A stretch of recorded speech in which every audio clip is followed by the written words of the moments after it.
সুলতান ওসমান গাজী তিনি ছিলেন পৃথিবীর অন্যতম বৃহত্তম এবং দীর্ঘস্থায়ী সাম্রাজ্য ওসমানীয় সাম্রাজ্যের প্রতিষ্ঠাতা। সামান্য একটি ক্ষুদ্র বেইলিককে তিনি নিজের যোগ্যতা ও দক্ষতা বলে এক বিশাল সাম্রাজ্যে পরিণত করতে সক্ষম হয়েছিলেন। 1300 খ্রিস্টাব্দে সুলতান ওসমান গাজী কর্তৃক প্রতিষ্ঠিত এই সাম্রাজ্যের প্রায় 37 জন সুলতান দীর্ঘ 650 বছর ধরে মুসলিম বিশ্বকে নেতৃত্ব দিয়েছিল। এ সময় ওসমানীয় তুর্কিরা সুদূর এশিয়া থেকে আফ্রিকা এবং ইউরোপের বিভিন্ন রাজ্য বিজয়ের মাধ্যমে ইসলামের বিজয় পতাকা উড্ডয়ন করেছেন। তাছাড়া 1517 খ্রিস্টাব্দ থেকে 1923 খ্রিস্টাব্দ পর্যন্ত ওসমানীয় সুলতানদের উপর ইসলামী খেলাফতের দায়িত্বভার অর্পিত ছিল। সর্বশেষ 1923 খ্রিস্টাব্দে কামাল আতাতুর্কের নেতৃত্বে আধুনিক তুরস্কের প্রতিষ্ঠার মাধ্যমে ওসমানীয় সাম্রাজ্যের এবং 1924 খ্রিস্টাব্দে ওসমানীয় খেলাফতের পতন ঘটে।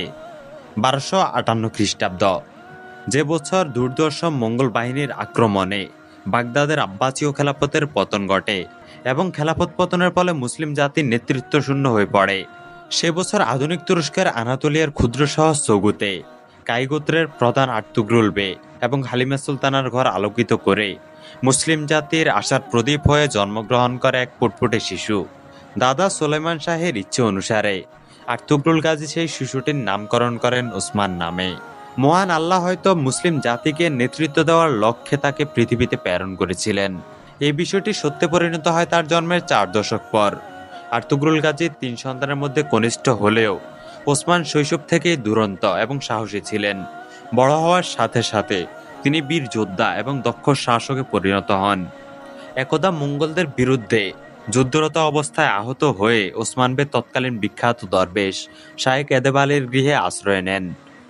তারা দ্রুত ওসমান বেকে প্রাথমিক চিকিৎসা প্রদান করে। এরপর ওসমান বে কিছুটা সুস্থ হলে শায়েখ এদেব আলীর অনুরোধে সেই গৃহে তিনি রাত্রি যাপন করেন। রাতে ঘুমন্ত অবস্থায় ওসমান বে একটি অলৌকিক স্বপ্ন দেখেন। তিনি স্বপ্নে দেখেন তার বুক ছেড়ে একটি বৃহৎ বৃক্ষের উদয় হচ্ছে এবং বৃক্ষটির ডালপালা সাগর থেকে মহাসাগরে, দেশ থেকে মহাদেশে ছড়িয়ে পড়ছে। ঘুম থেকে জেগে ওঠার পর ভীত ও সন্তুষ্ট ওসমান বে শায়েখ এদেব আলীকে তার স্বপ্ন খুলে বলেন। এদেব আলীও তার স্বপ্নের কথা শুনে মুগ্ধ হন। তিনি স্বপ্নের ব্যাখ্যা করে ওসমান বেকে বলেন তিনি এবং তার উত্তরাধিকারীরা একদিন এক বিশাল সাম্রাজ্যের অধিপতি হবেন। এই সাম্রাজ্যের সীমানা 3 মহাদেশে ছড়িয়ে পড়বে। সাম্রাজ্যটি হবে নেতৃত্বহীন মুসলিম জাতির আশ্রয়স্থল। ওসমান বে স্বপ্নের ব্যাখ্যা শোনার পর মহান আল্লাহর কাছে প্রার্থনা করেন যেন এই স্বপ্ন বাস্তবায়নের জন্য তাকে এবং তার উত্তরাধিকারীদেরকে কবুল করা হয়। এদিকে এই স্বপ্ন শোনার পর শায়েখ এদেব আলীও বুঝতে পেরেছিলেন তারা এতদিন যাকে খুঁজেছিলেন এবং যে মুসলিম জাতির ভবিষ্যৎ নেতা হবেন তিনি ওসমান বে। তাই এদেব আলীও তার প্রতি সহানুভূতিশীল হন এবং তার কন্যা বালা খাতুনকে ওসমান বের সাথে বিবাহ দেন। পরবর্তীতে শায়েখ এদেব আলী হয়ে ওঠেন ওসমান বের আধ্যাত্মিক গুরু, যদিও ওসমান বে পরবর্তীতে মালহুন খাতুনকেও বিবাহ করেন। এ সময় কায়বসতির শাসক ছিলেন আর্তুগ্রুল গাজী, রোমের সেলজুক সালতানাতের অধীনে সীমান্তের বেবার শাসক। মূলত খ্রিস্টান বাইজেন্টাইনদের আক্রমণ প্রতিহত করার জন্য তৎকালীন রোম সালতানাতের সুলতান আলাউদ্দিন কায়কোবাদ তাকে সীমান্তের বে হিসেবে নিযুক্ত করেন। বে হিসেবে নিযুক্ত হওয়ার পর আর্তুগ্রুল গাজী বাইজেন্টাইনদের পরাজিত করে অসংখ্য দুর্গ বিজয় করেন এবং তার ক্ষুদ্র গোত্রকে একটি বেইলিকে পরিণত করেন। পরবর্তীতে সুলতান আলাউদ্দিনের মৃত্যুর পর রোম সালতানাত মঙ্গল ইলখানাতের সাম্রাজ্যের অধীনস্থ হয়ে পড়ে। এভাবে রোম সালতানাতের অধপতন ঘটলে আর্তুগ্রুল গাজী তুর্কি মুসলমানদের জন্য একটি রাষ্ট্র বা সাম্রাজ্য প্রতিষ্ঠার স্বপ্ন দেখেন এবং রাষ্ট্র গঠনের রূপরেখা প্রণয়ন করেন। তার এই প্রচেষ্টাই ছিল ওসমানীয় সাম্রাজ্যের প্রতিষ্ঠার ভিত্তিপ্রস্তর স্থাপন। কিন্তু স্বপ্ন বাস্তবায়নের পূর্বেই 1288 খ্রিস্টাব্দে আর্তুগ্রুল গাজী মৃত্যুবরণ করেন। মৃত্যুর পূর্বে তিনি কনিষ্ঠ পুত্র ওসমান বেকে তার উত্তরাধিকারী মনোনীত করে যান, কারণ ওসমান বে ছিলেন অন্য পুত্রদের তুলনায় সবচেয়ে বেশি যোগ্যতা সম্পন্ন। এর প্রেক্ষাপটে ওসমান বে 1288 খ্রিস্টাব্দে কাইগোত্র এবং বেইলিকের প্রধান বে হিসেবে নিযুক্ত হন। আর্তুগ্রুল গাজীর এই মনোনয়ন তার 2 পুত্র গুন্দুজ বে এবং সাবচি বে মেনে নেয় এবং ওসমান বের অধীনে থাকার সিদ্ধান্ত নেয়। কিন্তু আর্তুগ্রুল গাজীর কনিষ্ঠ ভ্রাতা অর্থাৎ ওসমান বের চাচা দুন্দার ওসমান বের বেইলিকের প্রধান হওয়ার বিষয়টি মেনে নিতে পারেননি, কারণ তিনি আর্তুগ্রুল গাজীর পর নিজেই প্রধান বে হওয়ার ইচ্ছে পোষণ করতেন। তাই দুন্দারবে ক্ষমতার লোভে পড়ে তৎকালীন আনাতোলিয়ার মঙ্গোলদের এক সেনাপতি গেইহাতুর সাথে মিত্রতা স্থাপন করেন। ওসমান বের বিরুদ্ধে ষড়যন্ত্র করে বিশ্বাসঘাতকতার আশ্রয় নেয়। তার বিশ্বাসঘাতকতার বিষয়টি পাশ হয়ে গেলে ওসমান বে বাধ্য হয়ে নিজ চাচা দুন্দারকে তীর নিক্ষেপ করে হত্যা করেন। প্রকৃত পক্ষে তাকে শাস্তি না দিলে অন্যান্য তুর্কি বেরা বিশ্বাসঘাতকতা করার সাহস পেত। তাই সবাইকে শিক্ষা দেওয়ার জন্য ওসমান বে তার চাচাকে হত্যা করেন। ওসমান বের কাই গোত্রের প্রধান হওয়ার সময় রোমের সেলজুক সালতানাতের খুবই নাজুক অবস্থা ছিল। এ সময় সেলজুক শাসকরা নামমাত্র সুলতান ছিল। সালতানাতের প্রকৃত ক্ষমতার অধিকারী ছিল ইলখানাত সাম্রাজ্যের মঙ্গল গভর্নররা। রোম সালতানাতের দুর্বলতার সুযোগে সমগ্র আনাতোলিয়া জুড়ে অসংখ্য ক্ষুদ্র ক্ষুদ্র বেইলিক তথা রাজ্যের আবির্ভাব ঘটে। এই রাজ্যগুলোর মধ্যে ওসমান বের নেতৃত্বে থাকা বেইলিক ছিল অন্যতম। এই বেইলিকটি পরবর্তীতে তার নাম অনুসারে ওসমানীয় বেইলিক, ওসমানীয় সালতানাত বা সাম্রাজ্যে পরিচিতি লাভ করে। ইউরোপীয় ঐতিহাসিকরা এই নামকে বিকৃত করে অটোমান বলে অভিহিত করে, তাই এটি বিশ্ব ইতিহাসে অটোমান সাম্রাজ্য হিসেবেও বেশ পরিচিত। বেইলিকের প্রধান হওয়ার পর ওসমান বের রাজ্য বিজয়ের মাধ্যমে তার শাসনাধীন অঞ্চলের পরিধি বৃদ্ধি করতে সচেষ্ট হন। তিনি 1289 খ্রিস্টাব্দে বাইজেন্টাইন খ্রিস্টানদের পরাজিত করে কারাজাইসের দুর্গ বিজয় করেন। এরপর তিনি বিলেজিক এবং ইনুগুল দুর্গ বিজয় করেন। এই ইনুগুল দুর্গ বিজয়ের সময় ওসমান বের ভ্রাতা সাপসিবে এবং গুন্দুজ বে শহীদ হন। ইনুগুল বিজয়ের পর ওসমান বে 1299 খ্রিস্টাব্দে ইয়েনি শহর বিজয় করেন।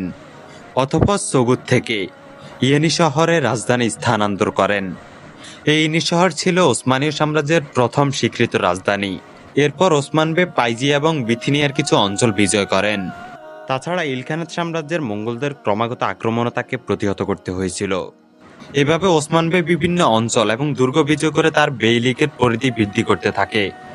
অতঃপর 1299 খ্রিস্টাব্দে, মতান্তরে 1300 বা 1301 খ্রিস্টাব্দে রোমের সেলজুক সালতানাতের সুলতান তৃতীয় আলাউদ্দিন কায়কোবাদের সিংহাসন চুক্তির পরে ওসমান বে নিজেকে স্বাধীন সুলতান হিসেবে ঘোষণা করেন। তিনি নিজের নামে মুদ্রা প্রবর্তন এবং জুমার নামাজে খুতবা পাঠের ব্যবস্থা করেন। মূলত ওসমান বে স্বাধীনতার ঘোষণার মধ্য দিয়ে তার নাম অনুসারে স্বাধীন ওসমানীয় সালতানাত তথা সাম্রাজ্যের অভ্যুদয় ঘটে। সুলতান ওসমানের স্বাধীন সাম্রাজ্য প্রতিষ্ঠার পর আনাতোলিয়া কিংবা আরব দেশ থেকে ভাগ্যবিতাড়িত মুসলমানরা দলে দলে তার রাজ্যে সমবেত হতে থাকে। ফলে তার সেনাবাহিনীর এবং প্রজার সংখ্যা বৃদ্ধি হতে থাকে। স্বাধীনতা ঘোষণার পর সুলতান ওসমান রাজ্য বিস্তারে মনোনিবেশ করেন। তিনি প্রথমে খ্রিস্টান বাইজেন্টাইন সাম্রাজ্যের দিকে দৃষ্টিপাত করেন। বাইজেন্টাইনরা রোম সালতানাতের দুর্বলতার সুযোগে মুসলমানদের হাত থেকে তাদের হারানো এলাকা পুনরুদ্ধার করতে চেয়েছিল। এমনকি তারা তুর্কিদের চিরশত্রু মঙ্গোলদের সাথে মৈত্রীবন্ধনে আবদ্ধ হলে তুর্কিরা তাদের উপর অসন্তুষ্ট হয়। এর প্রেক্ষাপটে 1301 খ্রিস্টাব্দে যুদ্ধ অভিযান চালিয়ে সুলতান ওসমান খ্রিস্টানদের থেকে কপ্রিসের দুর্গ এবং নিকিয়ার পার্শ্ববর্তী বিভিন্ন অঞ্চল বিজয় করেন। সুলতান ওসমানের এই বিজয় অভিযানকে রুখে দেওয়া এবং হারানো দুর্গগুলো পুনরুদ্ধারের জন্য বাইজেন্টাইন সম্রাট তার বিরুদ্ধে সেনাপতি মোজালনের নেতৃত্বে যুদ্ধ অভিযান প্রেরণ করেন। এরপর সুলতান ওসমান নিকোমেডিয়ার কাছে বাপিয়াস নামক স্থানে বাইজেন্টাইন বাহিনীকে শোচনীয়ভাবে পরাজিত করেন। অতঃপর এই পরাজয়ের প্রতিশোধ গ্রহণ করার জন্য বাইজেন্টাইন সম্রাট নবম মাইকেল প্যালিওলোগোস 1302 খ্রিস্টাব্দে নিজে একটি স্লাভ বাহিনী নিয়ে আনাতোলিয়া আসেন। কিন্তু স্লাভ বাহিনীর অর্থলোভ, অসহযোগিতা এবং উচ্চাকাঙ্ক্ষার জন্য সুলতান ওসমানের বিরুদ্ধে যুদ্ধ অভিযান চালাতে ব্যর্থ হয়। কেননা ভাড়াটিয়া স্লাভ বাহিনীর বেতন বকেয়া থাকলে তারা যুদ্ধক্ষেত্র ত্যাগ করে স্বদেশ ফিরে যায়। ফলে সম্রাটও সুলতান ওসমানের বিরুদ্ধে কার্যকরী পদক্ষেপ নিতে ব্যর্থ হয়ে কনস্টান্টিনোপলে ফিরে যেতে বাধ্য হয়। তাছাড়া এটাই ছিল বাইজেন্টাইন সম্রাটের এশিয়া মাইনরের রাজ্য রক্ষার শেষ প্রচেষ্টা। এদিকে বাইজেন্টাইন সেনাপতি অ্যাভার্নোস স্লাভ বাহিনী এবং সম্রাটের এমন কাপুরুষতা কর্মকাণ্ড দেখে ক্ষুব্ধ হয়ে যুদ্ধক্ষেত্র ত্যাগ করে এবং সুলতান ওসমানের নিকট আত্মসমর্পণ করেন। পরবর্তীতে তিনিও তার অধীনে থাকা অসংখ্য বাইজেন্টাইন সৈন্য ইসলাম ধর্ম গ্রহণ করেন। এর পরবর্তী 6 বছর সুলতান ওসমান অসংখ্য বাইজেন্টাইন দুর্গ বিজয় করে তার রাজ্যভুক্ত করেন। এর সাথে সাথে তিনি তার সেনাবাহিনীকে শক্তিশালী করার কাজে অতিবাহিত করেন। 1308 খ্রিস্টাব্দে রোমের শেষ সেলজুক সুলতান দ্বিতীয় মাসুদের মৃত্যুর পর ইলখানাত সাম্রাজ্যের শাসক গাজানহান সরাসরি রোম সালতানাতের রাজধানী কোনিয়ার নিয়ন্ত্রণ নিয়ে নেয়। এরপর থেকে কোনিয়া সরাসরি ইলখান সাম্রাজ্যের শাসনাধীন পরিচালিত হয়। ফলে 1055 খ্রিস্টাব্দীতে সুলতান তুগরুল বেগের নেতৃত্বে উত্থান হওয়া সেলজুক সাম্রাজ্যের চির অবসান ঘটে। অতঃপর রোম সালতানাত ভেঙে গিয়ে সমগ্র আনাতোলিয়ায় আরও 10টি স্বাধীন তুর্কি রাজ্য গড়ে ওঠে। এগুলোর মধ্যে germanium, Hamidi, আমাসিয়া, Karman, Shamsun, sea bass অন্যতম ছিল। সুলতান ওসমান আনাতোলিয়ার তুর্কি রাজ্যগুলোর দিকে দৃষ্টি না দিয়ে খ্রিস্টান বাইজেন্টাইন সাম্রাজ্যের উপর দৃষ্টি নিবদ্ধ করে। তিনি 1308 খ্রিস্টাব্দে বাইজেন্টাইনদের শক্তিশালী দুর্গ আখিসার বিজয় করেন। এই একই বছর সুলতান ওসমান হোজাইসেন নামক আরও একটি দুর্গ বিজয় করেন। এটি বিজয়ের ফলে বাইজেন্টাইনদের স্থলপথ নিকিয়া ও নিকোমেডিয়ার মধ্যে যাতায়াত পথটি বিচ্ছিন্ন হয়ে যায়।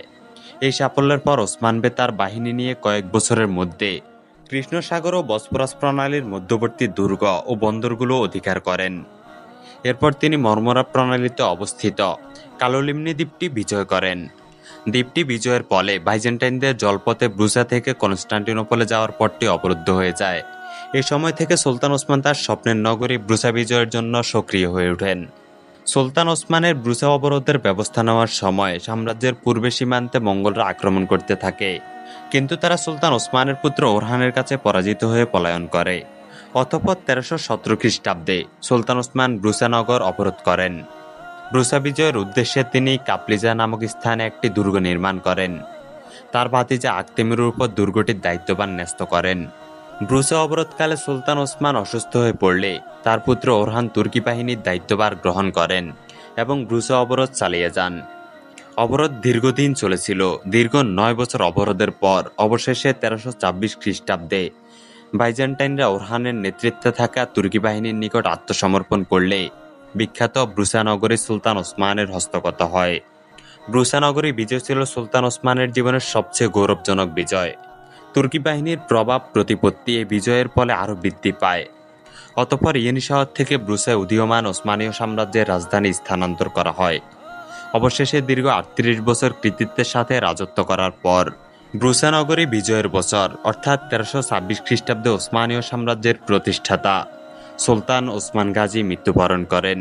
শেষ ইচ্ছে অনুযায়ী ব্রুসাতে সুলতান ওসমান গাজীর কবর দেওয়া হয়। আজও তার কবর ব্রুসাতেই বিদ্যমান।